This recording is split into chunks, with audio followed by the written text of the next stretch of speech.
Another round of hefty fuel price hikes is set to take effect. The new pulse station survey shows Bongbong Marcos, who yet again will skip COMELEC's debate this weekend, remains as the top choice to be the next leader of the country. But does he have the qualities President Duterte wants for his successor? And a boost for the government's COVID-19 vaccination efforts. Chinese firm Sinovac's vaccine may soon be administered to children aged 6 and up.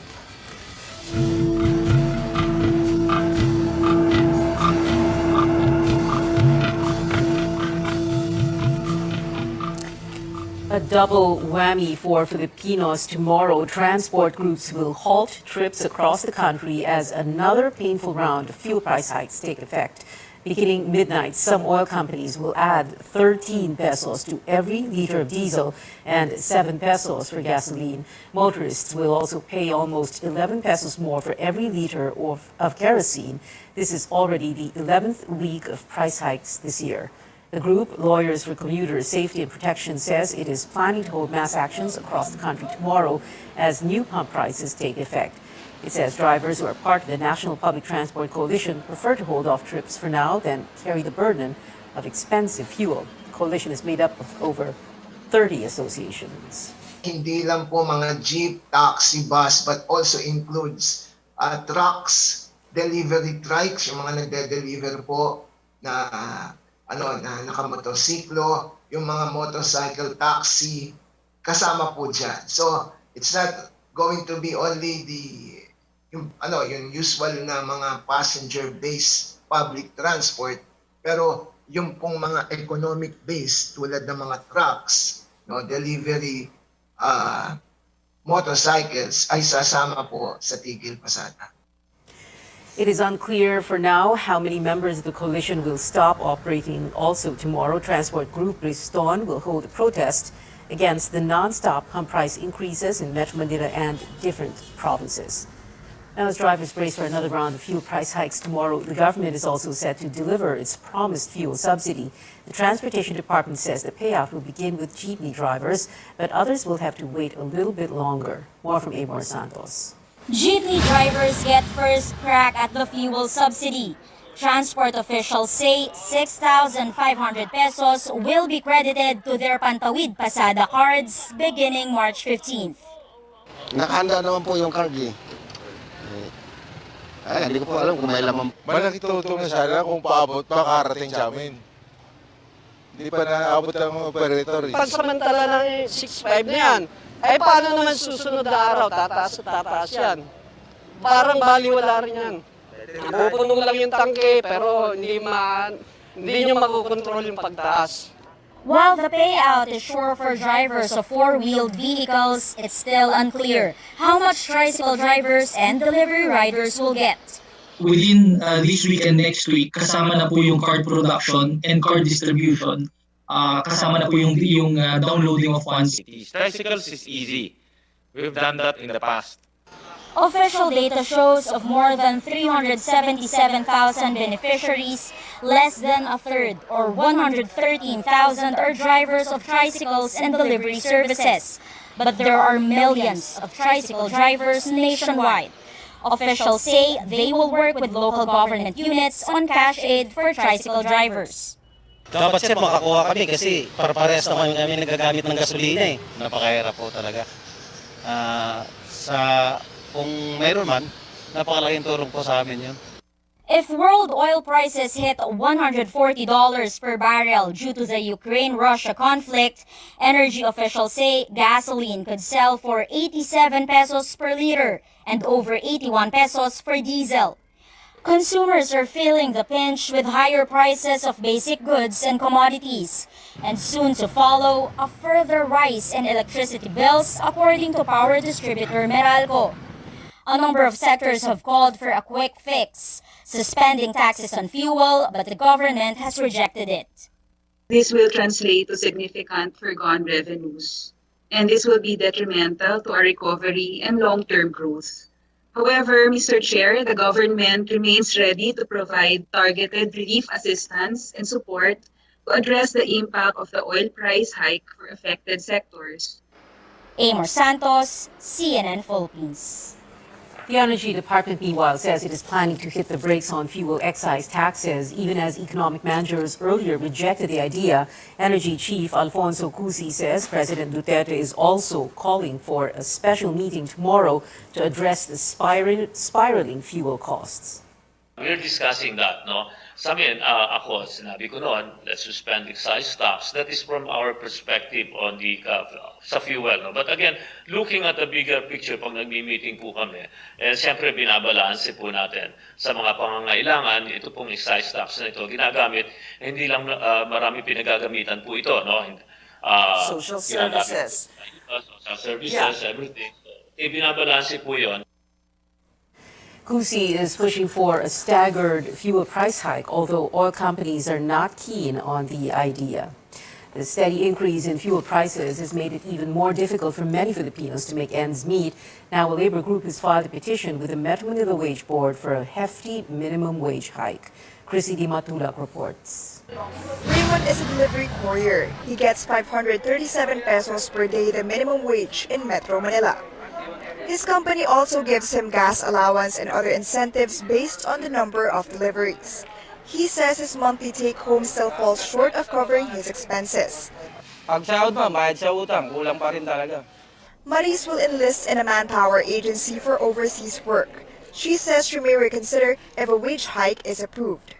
Maganda nandito ka sa Pilipinas kasama yung mga pamilya mo. Kesa naman umalis ka pa kung sakto naman yung kinikita. Labor Group Trade Union Congress of the Philippines, or TUCP, is seeking a substantial pay hike in Metro Manila. After its petition in 2019 failed to get the Regional Wage Board's approval, it now wants 470 pesos more from the current 537 peso daily wage. TUCP says a higher minimum wage is called for to cover higher prices of fuel and basic goods and commodities. For us, we give what should be given to the workers. The Metro Manila Wage Board last raised the base pay in 2018 worth 25 pesos. Workers are hoping officials will grant a higher amount. This time, huwag naman 25 pesos the last time. TUCP says around 5 million minimum wage workers now count themselves as poor. But this early, employers say small companies may have difficulty paying more to their workers since they are still recovering from the pandemic. Walang remedyo pa, especially para doon sa micro kung hindi tumulong ang gobyerno. Directly doon sa mga empleyado or doon sa mga kumpanya. Otherwise, hindi kaya talagang bayaran ng mga micro-enterprises yung increased minimum wage. The employers group says a number of laborers are in the so-called informal sector that don't receive minimum wage, like drivers, street vendors, farmers, and fisher folk.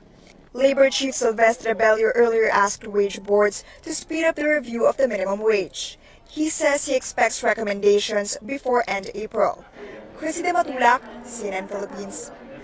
Now, what should consumers do to cope with the unabated fuel and commodity price increases? One expert weighs in on how to spend money wisely. Our Stanley Gahete reports. Health worker Vilma Morales earns less than 10,000 pesos per month. She allots 1,500 pesos for food, which could only last 4 days for her family. Kahit sabihin mong piso, 2 piso, nakaka-apekto pa rin yun sa mga kita ng bawat pamilya. Dahil dyan sa pagtaas, noon hindi ako nakakautang, ngayon kailangan mangutang. Worker Joanne allots 2,000 pesos for groceries for 2-week consumption. Yung iba po na kailangan ko, hindi ko na nabibili. So, mas pina-priority ko na lang po yung talagang kailangan ko na araw-araw kong ginagamit. Meanwhile, businessman June Pasco has a 6-figure salary, but the price hikes also affect his finances. Even I am the owner of the company, mabigat ang panahon ngayon. Wala na ako nasisave kasi yung mga tao, I need to help my people. People from all walks of life are affected by the economic crisis. The question is, what should they do to survive? According to a financial expert, it is important to spend and save properly regardless of how much money one makes. Issue of prioritization, ano ba yung priority natin?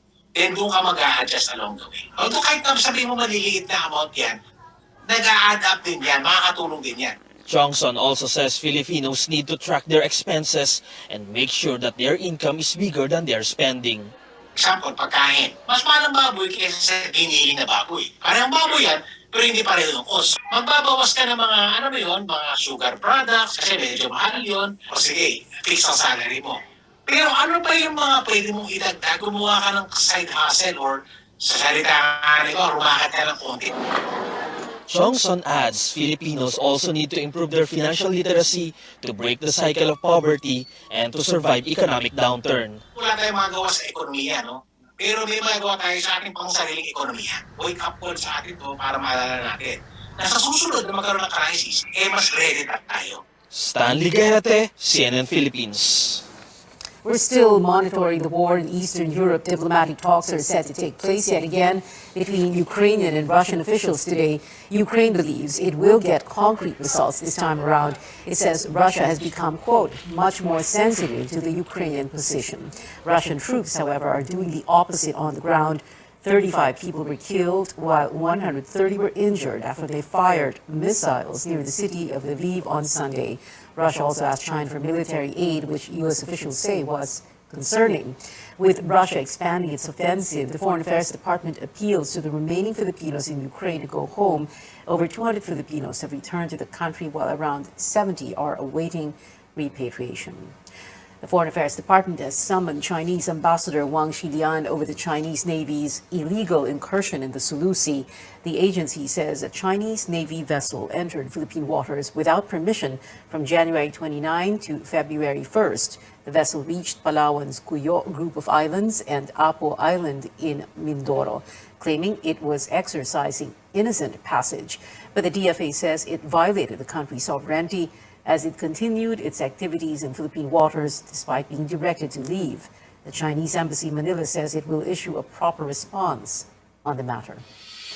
Coming up less than 2 months before the Filipino votes, presidential candidate Bongbong Marcos and his running mate Sara Duterte are still the frontrunners in the recent Pulse Asia survey. And good news, James Lee fans. The actor-singer reveals he won't be staying in the United States for good. More when we return.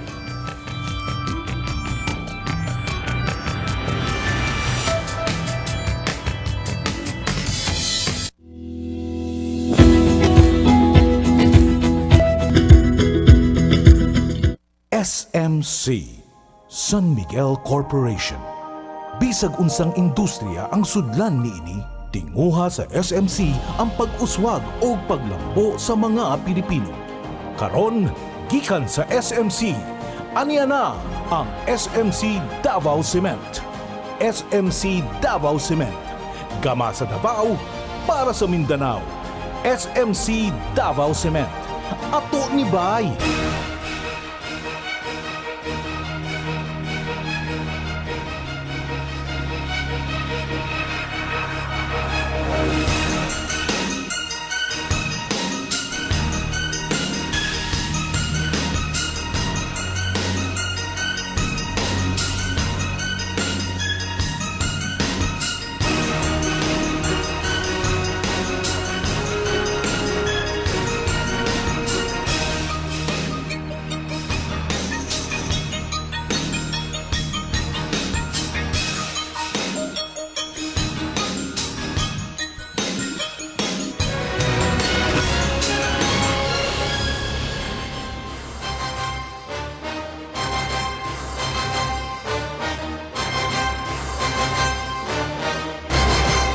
Welcome back. Presidential candidate Bongbong Marcos and his running mate Sara Duterte are still leading in the latest Pulse Asia survey 56 days before the Filipino votes. Marcos got 60% voter preference in the survey conducted from February 18 to 23. He has a wide lead over Vice President Leni Robredo, who got 15%.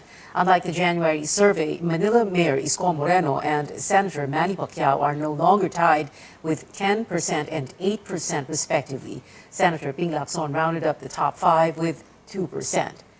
The Marcos campaign says negative campaigning against their candidate was not able to erode the trust of the Filipino people, while the Robredo camp notes the latest Pulse Asia survey was held before her record-breaking rallies all over the country in recent weeks. The chairman of Moreno's political party, Acción Democrático, claims the latest Pulse Asia survey does not match the Manila Bulletin study that shows Marcos is losing support while Moreno is consistently gaining ground. Pacquiao dismisses the results of the latest survey as mind conditioning. He's confident he will get the votes of the DNE classes, even if the survey showed Marcos is the top choice of voters from these population groups.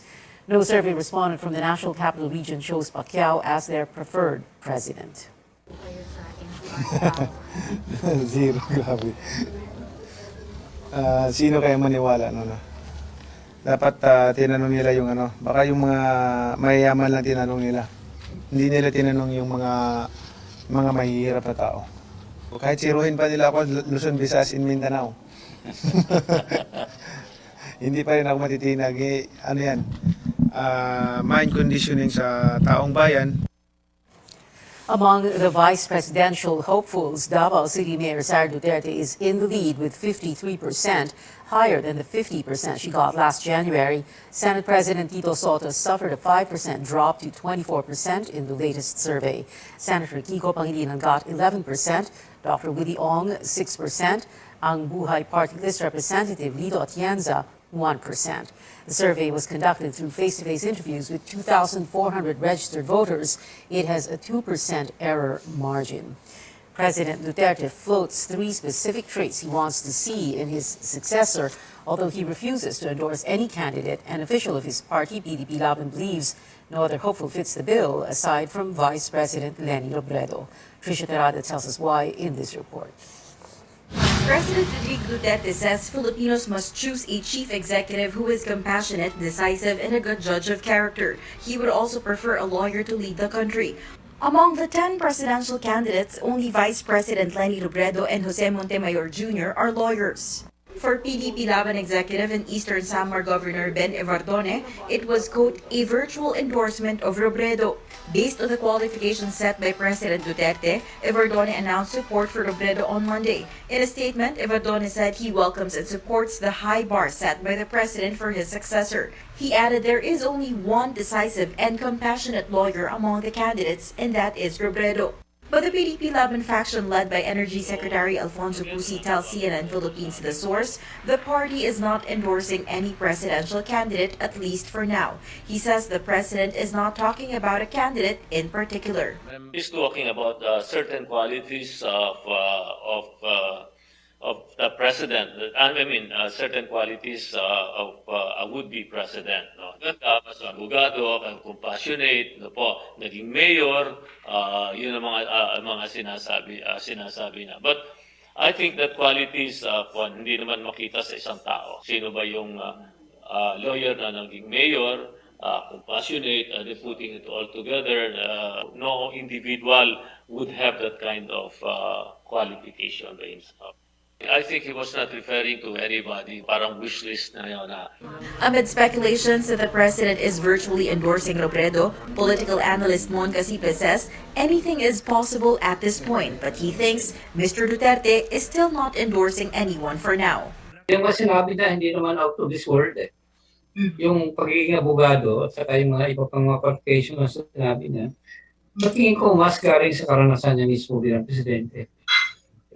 Appreciation na siguro kung ano na yung kalagayan ng bansa ngayon, no? Casipe says the president's endorsement will be a huge boost to any candidate, considering his high ratings at the twilight of his term. But Casipe doubts it would be a deciding factor since voters choose bets who pass public scrutiny. For now, President Duterte has not endorsed any candidate. He previously said he would only endorse one if he sees a pressing need. Trisha Terada, CNN Philippines. Vice President Leni Robredo also gets the endorsement of Bulacan Governor Daniel Fernando. This comes 2 days after the team of Bongbong Marcos belied the Robredo campaign statement she has secured Fernando's support. Back in 2016, Robredo lost to Marcos by almost 200,000 votes in the country's 5th most vote-rich province. Pwede naman po na hindi mag-endorse si Governor Daniel. Pwede naman na lumaro na lang siya sa iba't ibang mga kandidato. Pero yung pagpapasya na ang tutulungan isang kandidato na kagaya ko na hindi pa nangunguna sa service.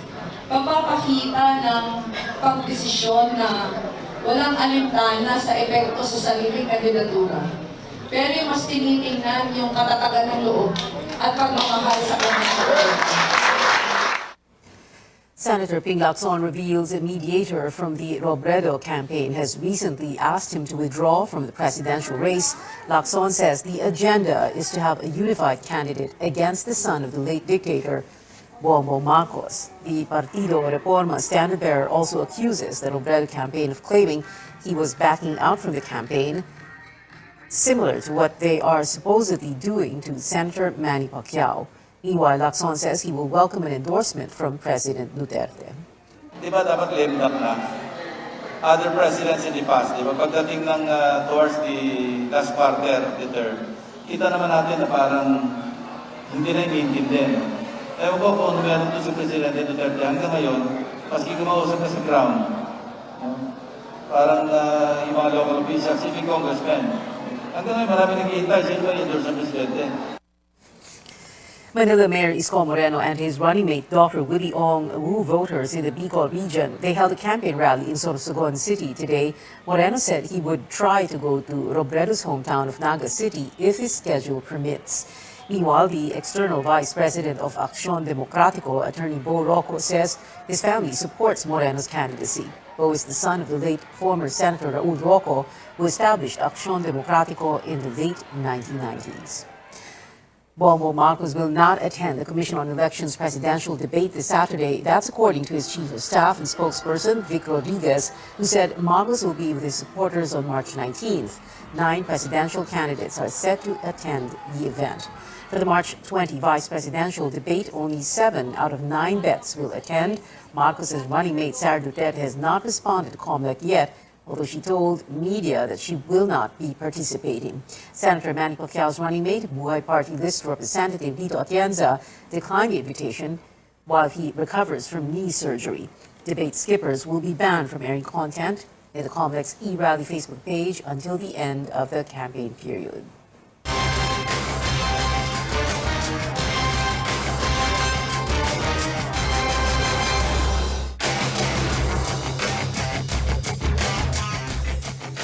The second COVID-19 vaccine for children in the country, the Food and Drug Administration has approved Sinovac for emergency use on minors 6 to 17 years old. The Health Department says it will meet with experts for the pediatric vaccination guidelines. It adds the government has Sinovac doses in stock since the dosage for children and adults are the same.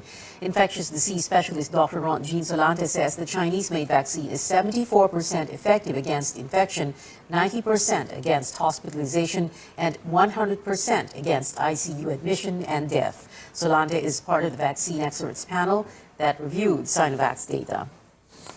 The adverse reaction most common is pain at injection site and tenderness, but majority are grade 1 only. So there are no severe adverse reaction that led to death or related to the vaccine. We know that there are mothers who are hesitant to have their children vaccinated with Pfizer, no? So with another option that they feel comfortable because this is inactivated. So we hope that we can enhance the coverage for the 6 to 17 years old population. Meantime, over 1.1 million people have been vaccinated in the 4th national vaccination drive held from March 10 to 12. This is about 62% of the 1.8 million target. Central Luzon was able to vaccinate 100% of its goal, while the Bangsamoro region again had the lowest coverage at 28%. In other news, little damage recorded from a 6.4 magnitude earthquake which struck Lubang, Occidental Mindoro at 5:05 a.m. Mayor Mike Oriani said only 2 homes or houses in the municipality were damaged. No casualties were reported. Intensity 3 was felt in 7 areas, including Olongapo City and Tagaytay, Cavite. FIVOLS recorded over 180 aftershocks in Lubang. Still on Newsnight, star pole vaulter E.J. Obiano missed the World Championships in Serbia. How is this going to affect his ranking? And actor singer James Reid will return to the Philippines next month, contrary to rumors he moved to the U.S. You're watching CNN Philippines.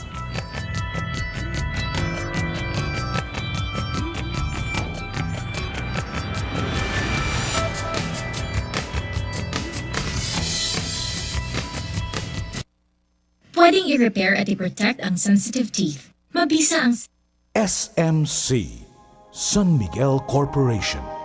Bisag unsang industriya ang sudlan niini, tinguha sa SMC ang pag-uswag o paglambo sa mga Pilipino. Karon, gikan sa SMC, aniya na ang SMC Davao Cement. SMC Davao Cement. Gama sa Davao, para sa Mindanao. SMC Davao Cement. Ato ni Bay.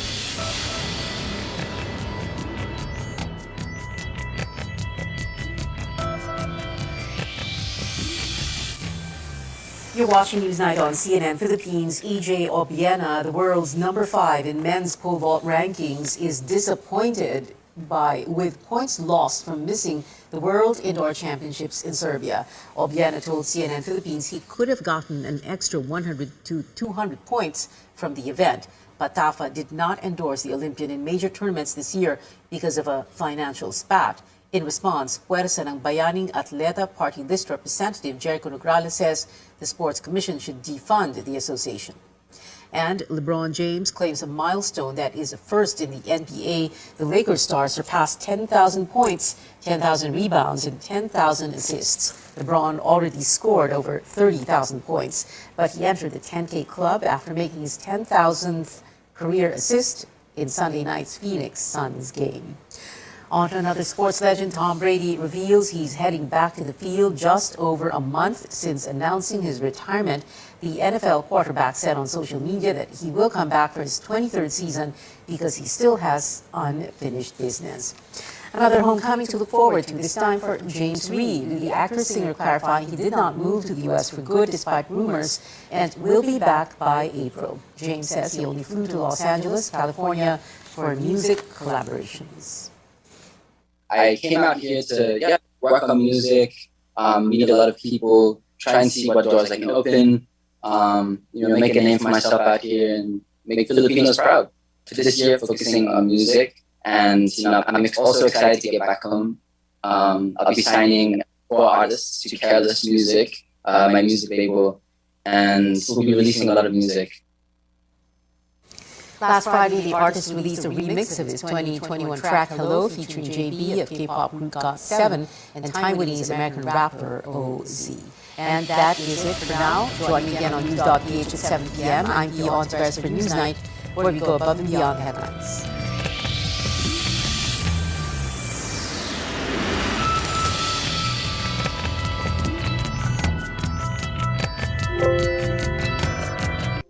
This program is brought to you by